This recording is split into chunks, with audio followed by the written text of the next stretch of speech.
Hello and welcome back to the Fantasy Playmakers. What's up, guys? For today's video, I'm going to be going through players who have make or break fantasy seasons this year. So these are players where if they live up to the expectation or even overachieve, they're likely to establish themselves as top tier fantasy assets for years to come.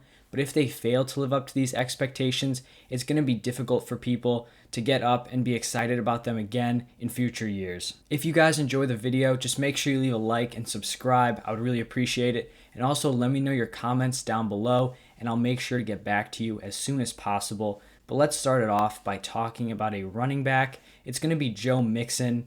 And Joe Mixon was a guy who came into the NFL. He had a solid rookie year, then a really great sophomore season. In 2018, he finished as the RB9 in points per game, so that is an RB1 production in just his second year in the NFL. So obviously he had a lot of high hopes for him in his future years, but he just really did not live up to the expectations in 2019 and 2020. In 2019, Mixon dealt with just an absolutely terrible O-line, but he did finish the season really solid, which gave a lot of people hope for him in 2020. But in 2020, once again, the Bengals had offensive line problems, and Mixon performed decently well, but he only played in 6 games, had that season-ending injury. But overall, he just lacked consistency. He had one really huge game, which kind of inflated his stats. So overall, I think it was still definitely a disappointing year. But here, going into 2021, Mixon honestly has a lot going for him. This offensive line has been improved from last year,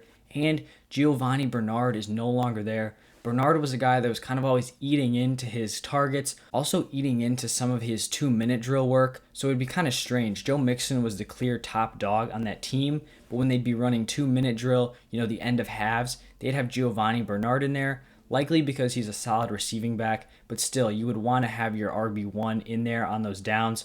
But now Giovanni Bernard is gone, so Joe Mixon just has a total monopoly on this backfield. He's going to be getting an insane amount of targets, an insane amount of carries, and that's why a lot of people are super excited for him this year. And then also this offseason, the Bengals went out and they improved their passing game. They drafted Jamar Chase with the 5th overall pick, and it looks like Joe Burrow is going to be ready for week 1. So I expect that to take the pressure off the run game. In past years, teams could just lock in and focus on stopping the run because there wasn't a huge passing threat. But now with Joe Burrow here, this passing offense is going to be a threat. So things are definitely looking up for Joe Mixon. But he really needs to perform like an RB1 this year, or it's just going to be really hard to buy back into him.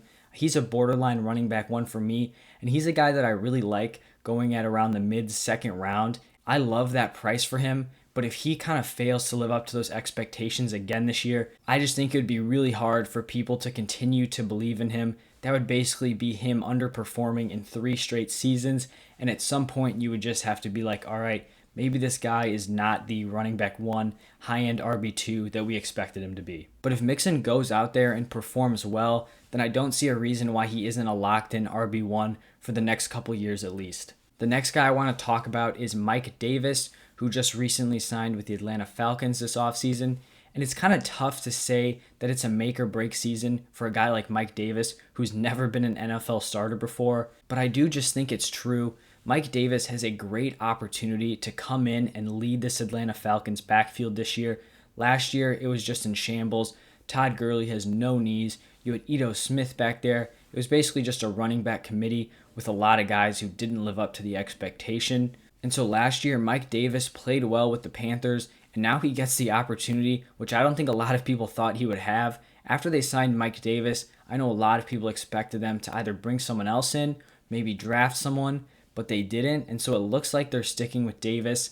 But if he doesn't impress, he just doesn't have much leeway on this team. He doesn't have a long track record of success in the NFL, and he also does not have a huge contract. He's playing on a 2-year deal, which is not a ton of money. He's not getting paid like a top 20 NFL running back. So Mike Davis really needs to come in and perform right away. If he does, he'll be a solid fantasy option for 2022 and beyond if the Falcons retain him.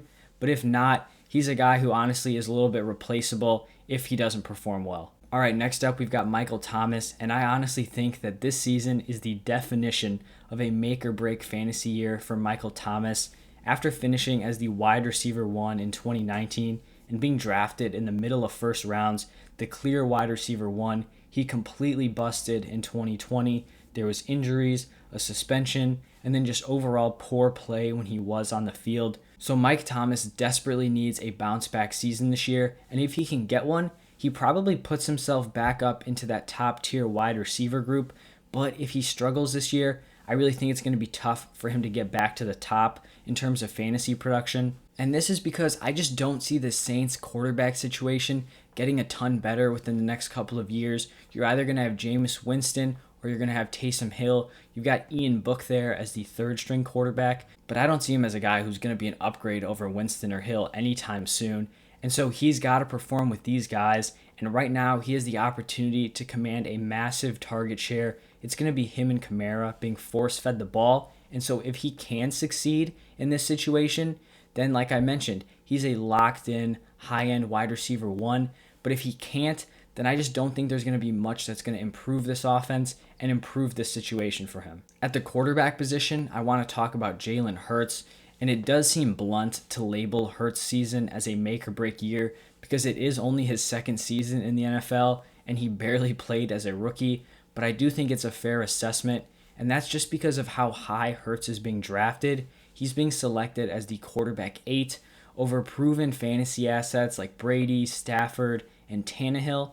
And so if Hurts can come in and put together a solid QB1 season, he locks himself in as a high-end quarterback 1 for the foreseeable future. He has that rushing potential that not a lot of guys have. But even though he's being selected at quarterback 8, which is super high for a guy who's only started 3 NFL games, I do still think there's a decent chance he busts. And if he struggles this year, he'll need a few years of improvement to firmly establish himself as a high-end quarterback 1. And so this is definitely a big year for Jalen Hurts. And it's really just because we don't know exactly what to expect. He could come in, find success rushing the ball 15 times a game, rush for 100 yards a game, a touchdown, and just blow fantasy owners away. Or he could come in and struggle. There's just such a wide range of opportunities. I mean, I could truly see Jalen Hurts coming in this year, finishing as the quarterback 1. He really has that potential, but in the same way, I could see him finishing the season no longer being the starting quarterback.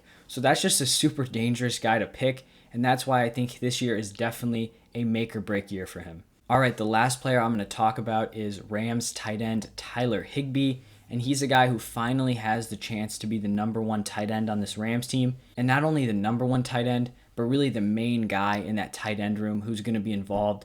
Gerald Everett is no longer there, and so historically, it's taken time for tight ends to develop, but Higbee is now 28, and so he really needs to start that breakout this year. This is the best offense he's ever been on, and this is going to be the best quarterback he's ever played with Matthew Stafford coming in. I truly expect this offense to be explosive, and so Higbee needs to put together a solid tight end 1 season to lock himself in as a fantasy asset.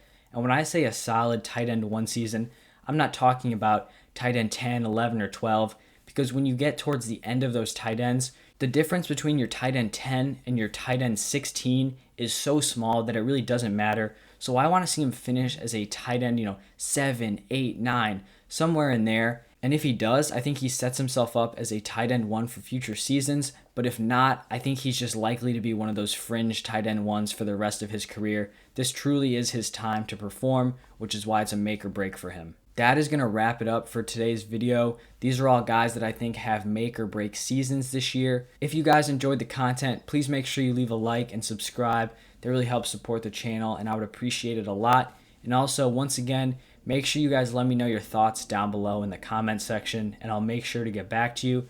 But that is all I have today. Thank you guys for stopping by. I'll see you tomorrow.